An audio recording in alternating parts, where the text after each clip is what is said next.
Some stories begin before we're old enough to remember them, but they shape everything that comes after. Mariah Forster Olson was just a baby when she was diagnosed with neuroblastoma. What followed were years of chemotherapy, radiation, and surgeries. Treatments, though, that ultimately did save her life, but also left her facing lifelong and often debilitating late effects. Mariah's story doesn't stop at survival. Today, she's an author, a passionate advocate, and a leader serving on the boards of multiple nonprofit organizations. She has turned a battle she never chose into a mission she fully owns, using her voice to bring awareness to the realities of childhood cancer and the long-term impact survivors often carry after the treatments end. Please welcome Mariah Forster Olson to Act to Impact. You're listening to Act to Impact with Brandi Through heartfelt stories of resilience, hope, and community, I share my personal experience as a longtime advocate and fundraiser for the national nonprofit Children's Cancer Research Fund. Invite pediatric cancer families to tell their stories and highlight individuals who use their unique gifts to create a positive impact. Welcome, everyone, to Act to Impact today. You are in for a treat, and I hope that you've enjoyed listening to all the episodes of Act to Impact thus far. And I just want to thank you for continuing to listen and to share. You do not know how much it means to me to see your comments and to see your shares on the stories and social media and giving me those likes on Spotify and Apple Podcasts. It truly means the world to me, and it helps more people hear stories like the one we're going to hear from Mariah today and the impact that people like her are making, not only in their communities, but the ripple effect that they're having around the world. So today, let's welcome Mariah to Act to Impact. Thanks for being here. Thank you so much for having me. Absolutely. Okay, Mariah, let's get right into it. You are the first childhood cancer survivor that I have had on Act to Impact. So I feel like this is a very special episode. I've mostly interviewed parents, or I've interviewed siblings and had them on guests and as guests, and they have talked about what it's like to be a sibling of a childhood cancer patient, or the parents' point of view from what it's like as a mom or a dad to either lose a child to childhood cancer or to go through the treatments and what it means afterwards. But yeah, you are my first survivor. And so I think this is very special. I am thrilled that we were able to connect, and I was immediately interested in your story. So before we get to that, though, and that's because we're going to spend all of our time hearing about your story and also the work that you're doing and your book, but I want to know more initially about yourself. So tell me where you reside and also a recent proud moment. Sure. So I reside in La Crosse, Wisconsin, which is on the western side of the state, right along the Mississippi River. We can look over and see Minnesota from there. And I would say a recent proud moment of mine has to be finishing my book and getting my book published. It was many years in the making, and I'm so proud of it. It was great to be able to finally hold it in my hands. I have a copy right here, and just know that physically that it's done, and that I can get it out there, and hopefully it can help the childhood cancer community. Mariah, your story begins at a very early age, before most people would even be able to recall such memories. But I've learned that that's not the case for you, and you are able to recall some of those early memories. What is the earliest memory that you had when you first realized that the rest of your entire life was going to be different because of the cancer that you had? Sure. So I remember some of my chemotherapy treatments, and I remember sitting in my car seat holding a 1 gallon ice cream bucket, which is what we call the puke pail. And I would hold it and just be so miserable, wanting to throw up on one hand because I hoped it would make me feel better, but on the other hand, throwing up is no fun and it is painful and chemically when you have chemotherapy. I remember my grandma just sitting in the middle seat in the back, patting my hand at times while my parents navigated the ride home. Before each chemo treatment at Mayo Clinic in Rochester, Minnesota, which is where I was treated, I got to go into a room of toys and I always picked out a stuffed animal because I could hug it and have it comfort me during the chemotherapy treatments. So those are kind of some of the earliest memories that I have of my cancer. And I knew that I was different because people my age were playing with their peers and I was spending time in hospitals and clinics with adults and medical professionals. So I knew that kind of my life was different at that time. So you were diagnosed with neuroblastoma when you were a year old. How did your parents realize something wasn't right and they needed to get something checked out? Sure. So I was likely born with my tumor, and my mom noticed that I would only sweat on one side of my body, but there was no internet or anything like that to check, no parent groups to check with. So she just kind of thought that if she'd mention it, the doctors would dismiss her as a nervous new mother because I was her firstborn. But when I was around a year old, I started having trouble breathing. I would wheeze, and I got misdiagnosed multiple times with asthma, bronchitis, pneumonia. But they finally did a chest x ray and determined that there was a tumor that was taking up the right side of my chest. It grew out of 7 levels of my cervical spine. It wrapped around part of my heart, pushing against my trachea and lungs, and so that's what made it difficult to breathe. Is that typical in neuroblastoma? So neuroblastoma can occur. Usually the most common occurrence is on the adrenal glands, which lie on top of the kidneys, but it also can occur in the chest like I had, in the abdomen. And so those are kind of the most commonplace locations for neuroblastoma to occur. When your parents were given the diagnosis that you had neuroblastoma, what did the doctors share with them for your chance of survival? Do you recall your parents sharing that with you? So they shared that I had a slim chance of survival unless I tried this new chemotherapy protocol. And at the time, it was called an experimental treatment because it was so new. And they thought that that would raise my odds of survival. But in addition to chemo, I also had 2 years of the chemo and then 18 radiation treatments, as well as 2 surgeries to remove the tumor because the first time that they went in, it was too large and intricately involved to remove the tumor. So they had to do radiation to try to shrink that down so that they could remove it in that second surgery. And this is all before you were 3 years old? That's correct. On my third birthday, I actually had my very last chemo treatment. And we celebrated with a cake, which I thought was just for my birthday, but it was for so much more than that. Yeah, I would say so. And now it's kind of interesting because you were so young when that took place that you're able to reflect now as an adult on the significance of something like that. Yeah. So you talked about this experimental chemotherapy clinical trial for the neuroblastoma that they used and treated you with. Do you know what the results were from that trial ultimately? Did it lead to any advancements in the treatments today? So I don't know the exact results of my clinical trial, but I do know that 3 of the chemotherapy medications that I had are now used in frontline treatment for neuroblastoma. And also, the fourth one that I had was deemed too dangerous to use in children, so they don't use that anymore. But it was used on you But it's ultimately. used on me, yes, yes. Oh my gosh. Do you feel like that treatment caused some of these late effects that you have today?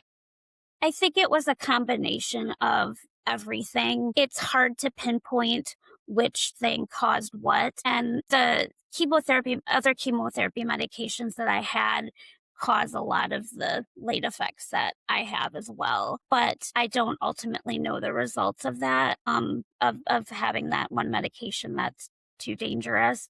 I just know that they don't really use it in children anymore.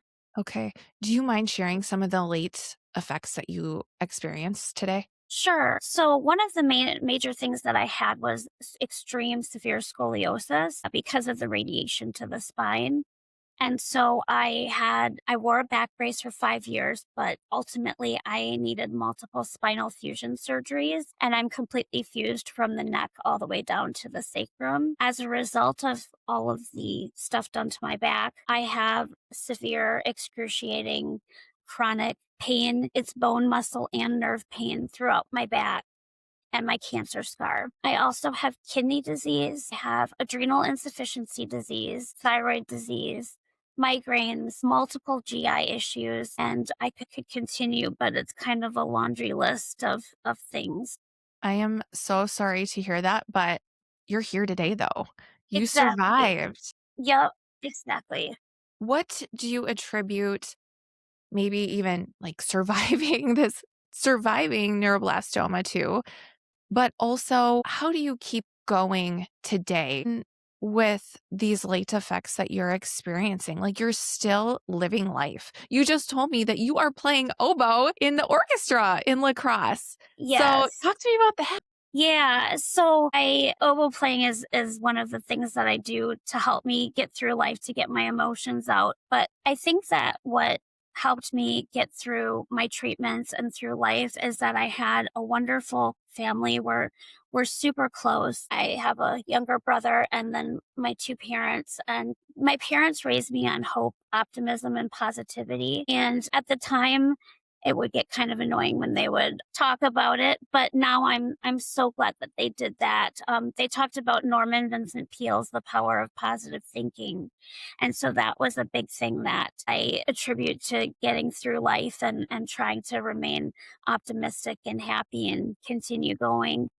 I also have a wonderful, in addition to my parents, a wonderful husband and some very awesome friends that help me out too. We said, the oboe playing. And I work with about 10 different childhood cancer nonprofits, which also gives me a tremendous sense of purpose. And so that is something that I love doing. And I work with them in many different capacities. So the work is always interesting and it never is the same. What's your favorite organization to work with? Oh, that's a tough question. That's like asking me to pick a child. Yeah, right. I bet. I would say Okay, what that. about the one you've been working with the longest then? Okay, the longest would be There the we go. Neuroblastoma Children's Cancer Society. They let me enter their organization and do different things for them right from the beginning when I was very green and didn't really know what I was doing. And they just have shepherded me through things, and everything that I do is, I think, an offshoot of what I did with them. And so I'm very grateful to them. It's a small organization, but they've done a lot for me, and I really enjoy working with them. So on Act to Impact, I always talk about the skills that people have that we're contributing to an organization. What skills are you bringing to that organization?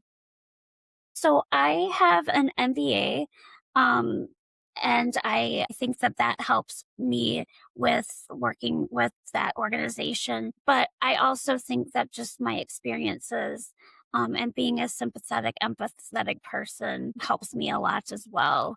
And I just really love what I do. I feel like I'm finally doing what I'm supposed to be doing in life, and that feels good. And I know not everybody is able to maybe experience that, so I'm very grateful.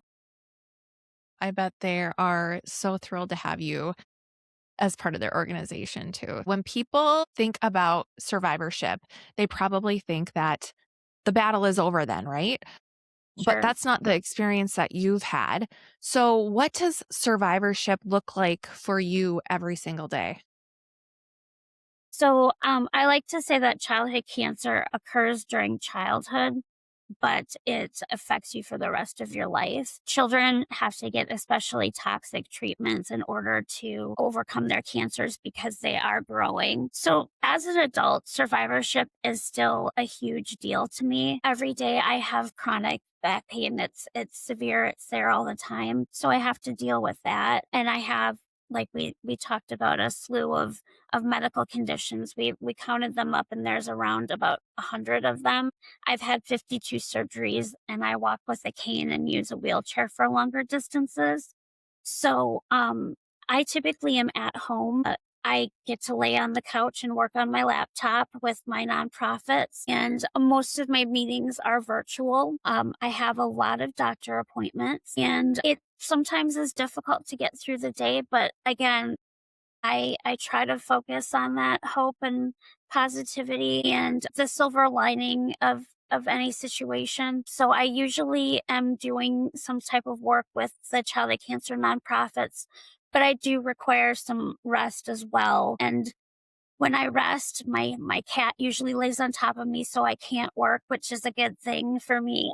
Otherwise, I'd probably keep working. Your cat is holding you accountable to taking breaks. He does. He's very good at that. He's a good coworker then. He is. He's the best. Mariah, what was that fireball moment that you had? So, like that aha moment when you decided that your story and you were ready to share your story, but not only just share it, but actually write it. You wrote a book, Hope Over Despair. What was that fireball moment? So originally, I was recovering from a back surgery in the late 90s, and I was binge watching Sex in the City. But Carrie Bradshaw is a newspaper columnist on there, and it inspired me to get my laptop out and start writing just my basic cancer story. And then many years later, I just would add to it as a surgery would occur or as a late effect would happen.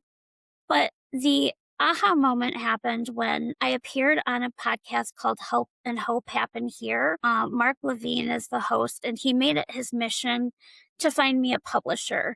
I never saw myself self publishing, and I was having a difficult time committing myself fully to the book and finishing it because I didn't want it to be done and just sit there. Well, he found me a publisher, and the woman that runs it, Dana Susan Cruz, is one of the nicest people ever, and she's also a colleague of mine too now. And it's called Bellasterry Publishing, and they focus on childhood cancer stories or stories by childhood cancer patients, survivors, caregivers, siblings. And I signed a contract with her. And after that, I just kept writing and finished it a few years later because I was working on a few other things too. But it was that fireball moment was appearing on the podcast and finally getting that publisher.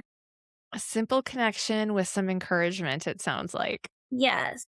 Were you hesitant at first to work with a publisher? Did you think, I don't know if this is if people want to hear my story, if it's worth sharing?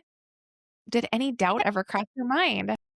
It did because growing up, I never talked about having had cancer. I never talked about my late effects. And so I was a little leery about sharing everything. I mean, and I shared everything in the book because I wanted somebody reading through it to connect with it, and I wanted to bear it all for them.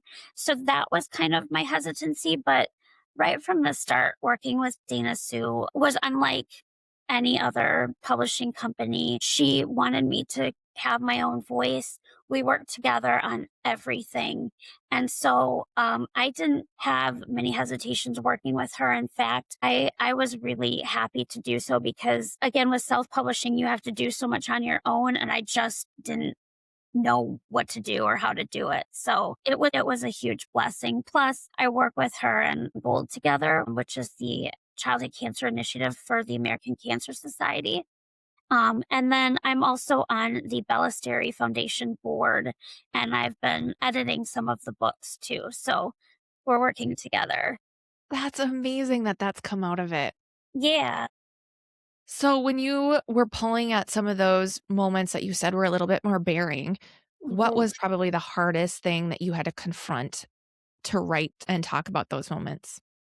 I would say there's a few. One of them was the bullying that I went through in junior high, and then the depression that was a result of that. And I talked about some suicidal thoughts, and that was pretty difficult to talk about.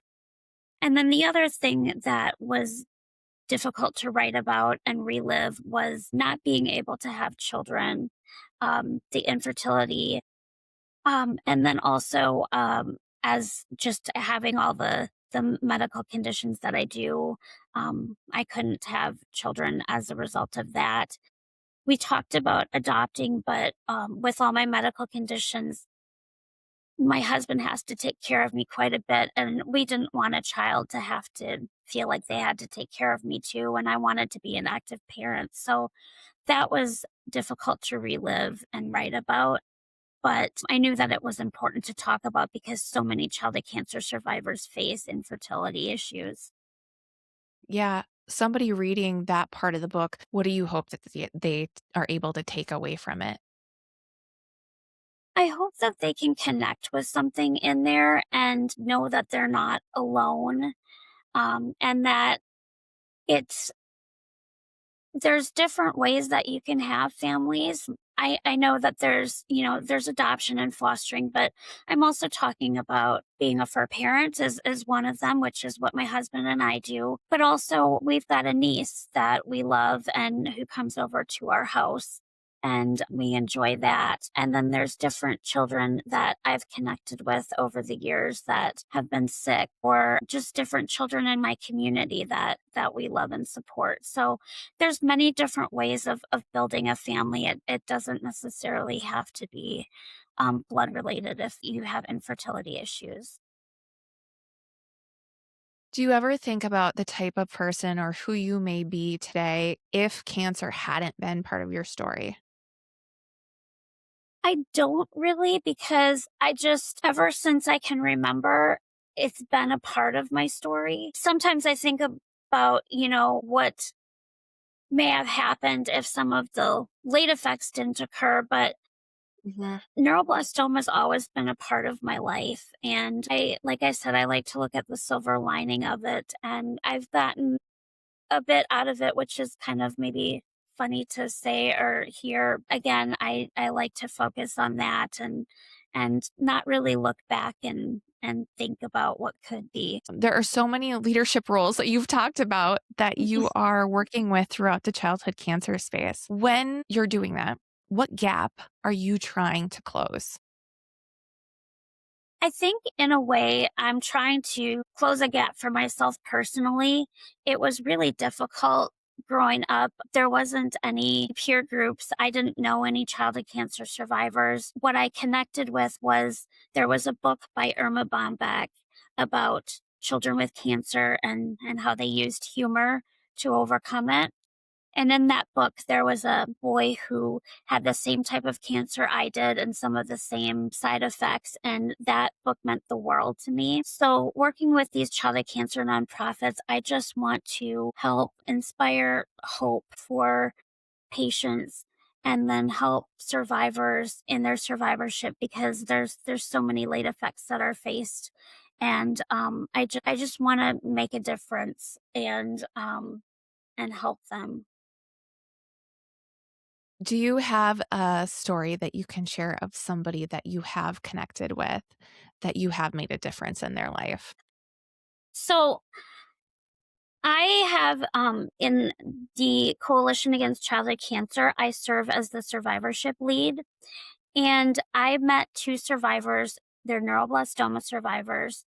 And one is in her mid to late 30s, and the other is in her early 20s. And we get together and talk about being survivors of neuroblastoma and compare stories. And it has made a great impact on my life, and I think it's made an impact on their life too, to be able to talk to somebody that just knows what we're going through. Stories like that and connecting with survivors and patients and families, just the connection is one of the things that I love the most about what I do. Not to give too much away in your book because you want people to read it, but did you talk about those types of connections in the book? I did a little bit. I talk about my inner circle, which are the people that love and support me. And there are a few of those connections to survivors in particular that I talk about, that I connected with, and that are good friends of mine today. What do you think is broken right now in the childhood cancer space that most people don't even realize? So, childhood cancer is the leading cause of death by disease for children and adolescents. And the federal government gives a limited amount of money to childhood cancer. And then that one budget has to be divided up among all of the 16 different types of childhood cancer plus hundreds of subtypes.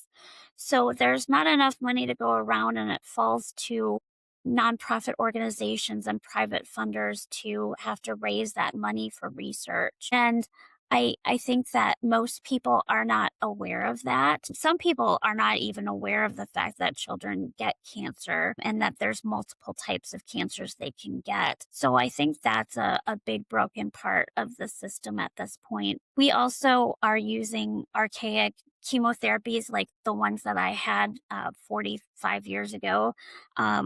Are still being used today. And most pharmaceutical companies don't really find childhood cancer profitable because Mm. it affects a lesser number of people than adults. And so I know the federal government is trying to put laws into place to help with that, but that's an untapped resource that I hope that we can make an impact on in the near future, getting some new treatments that can help, and as well as getting treatments that do not result in as many late effects for childhood cancer survivors, too. Mhm. Yeah, and that's the exact reason why my husband and I support Children's Cancer Research Fund here based in the Twin Cities, a national nonprofit, because of the work that they're doing to find treatments and support the research for the hard to treat, and rare cancers, childhood cancers. And we have chaired their Dream Gala, their Signature Gala, and this year, they are bringing back a really fun event in the Twin Cities called Glamorama,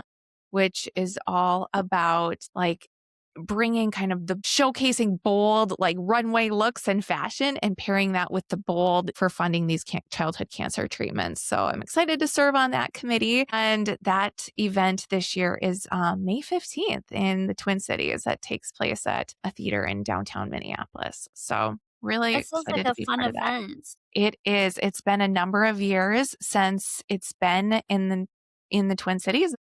It used to be in partnership with Macy's, so they put it on hold for a while, and now it's back. CCRF is bringing it back, so it's gonna be really exciting. If a childhood cancer survivor is listening and struggling with side effects and the late effects of their treatments, what do you want them to know? I want them to know that they're not alone. I know a lot of childhood cancer survivors face loneliness and isolation and frustration.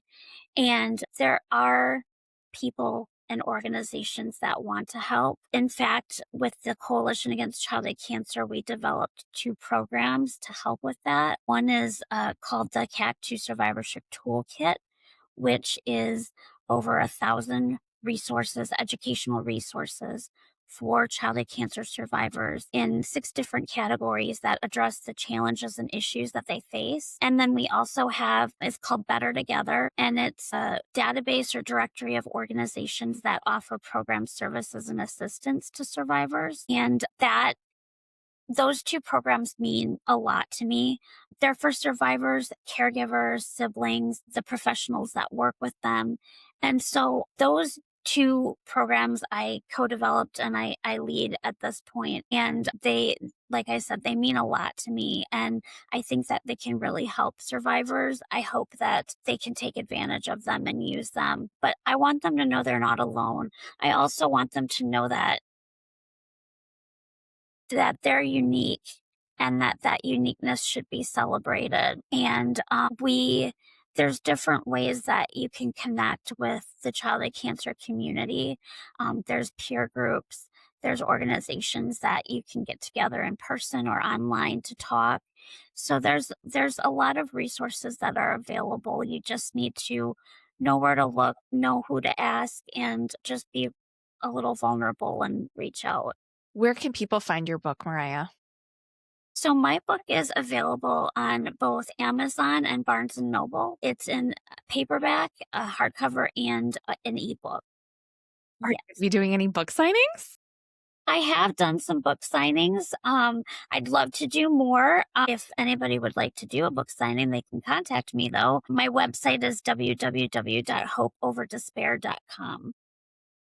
Thank you so much today for sharing your honesty about what you go through on a daily basis as a survivor that people might not realize. Your courage writing that book, being vulnerable in there so that you can help give hope to other people.